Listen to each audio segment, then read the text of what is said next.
Be very careful. Don't eat candy from strangers. Hi, I'm Brian Pombo. Welcome back to Brian J. Pombo Live on this very spooky, haunted night that here in America we call Halloween. It is October 31st, and since you're here, I might as well let you know about a spooky deal I have going on called DreamBizChat.com. If you happen to be a business owner or executive and you are interested in taking your business to the next level, go watch the video I have there. It's free. You don't have to put in your email address or anything. Just watch the video at DreamBizChat.com. The link is in the description. And go check it out. Tell me what you think. If you like it, there's a form there that you can fill out to apply for a free dream business transformation. Only qualified people will be considered. So, we're going to talk about eating candy from strangers. I know ever since I was a kid growing up in the 80s and 90s, it was a very big deal. I mean, stranger danger was a big deal. It was discussed by the President of the United States and the First Lady about not talking to strangers. There were books everywhere. I remember some of the first books I had were all about not talking to strangers and screaming and running the opposite direction if anyone asked you to get into a car that you didn't know, that type of thing. Almost to the extreme. I mean, it's good. It's good to teach your children to be safe and to be skeptical.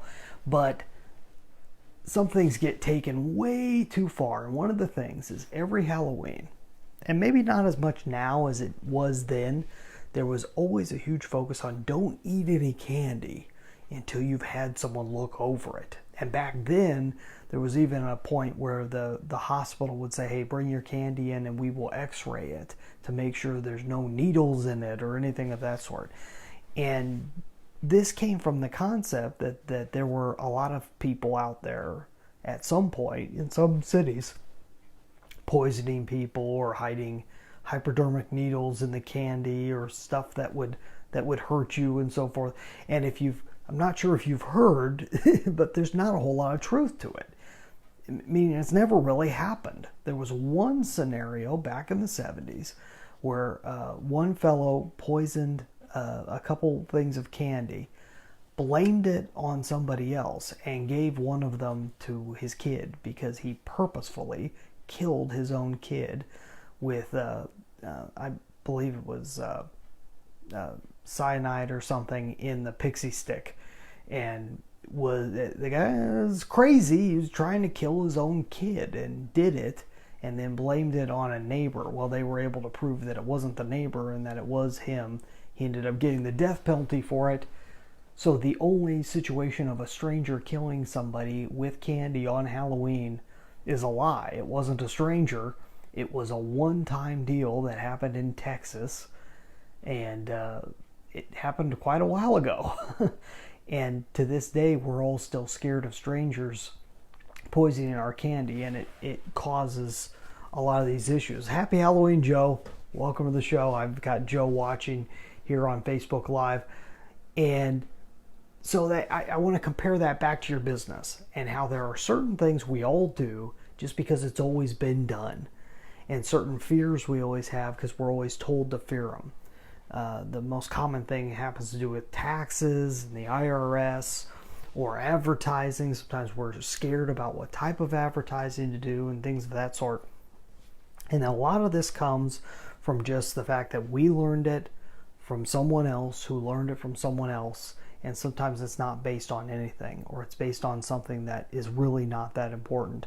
And we design our entire business based on how we see, most of the time, how we see other people in the industry doing it. And in order to try and compete, we try and first copy them without actually copying them, and attempt to make our business look and act and feel like other people in our industry. For example, when you're out there looking at advertising, do you ever really, if you were looking at advertising, let's say online, let's say you never advertised on Facebook before, whose ads would you be looking at first? more than likely you'd be looking at people within your industry. You'd be looking at their ads. You'd be looking at what they're doing. And just by holding yourself in that box, you are automatically going to be stuck. You're automatically forcing yourself into a concept that you didn't really choose, and you're holding yourself in this very tight box. I always encourage my clients to work way outside their industry and look at other opportunities and other things, as opposed to getting all caught up with this is the way we do it and this is the way we always do it. I've been talking with some people in the banking industry, and that this is a very common thing because there's all these fears about legal compliance and regulations being set both on the state and federal level. And so they're always so scared about anything new, because what if it's illegal? Well, you can always find out whether something's illegal or not. These are all things that can be tested and looked up. But oftentimes they won't even start to go in a certain direction for the fear of something being illegal or against a particular regulation. Don't be paralyzed by things that don't exist. And just as people have been paralyzed by the fear of eating poisoned Halloween candy, people oftentimes get paralyzed in business. Don't do it. Step outside of your comfort zone. Try something new. Be willing to do something even though it's strange, different, uncomfortable. Just a quick thought. If you feel like this these type of advice would fit into your business, and you like to be able to talk to someone like me who has a little bit of a background in working in multiple industries, but finding the principles that match and can work across the board, definitely go to dreambizchat.com, especially if you're in the self-reliance field. If you're way outside the self-reliance field, but you're still like somebody to talk to, go to brianjpombo.com. There's options there to be able to set up a strategy session with me where I could talk with you one-on-one, and we can go for a deep dive into your business and kind of look at where you want to take it from here on out. So hopefully that's helpful. Have a great night. Get out there and let the magic happen.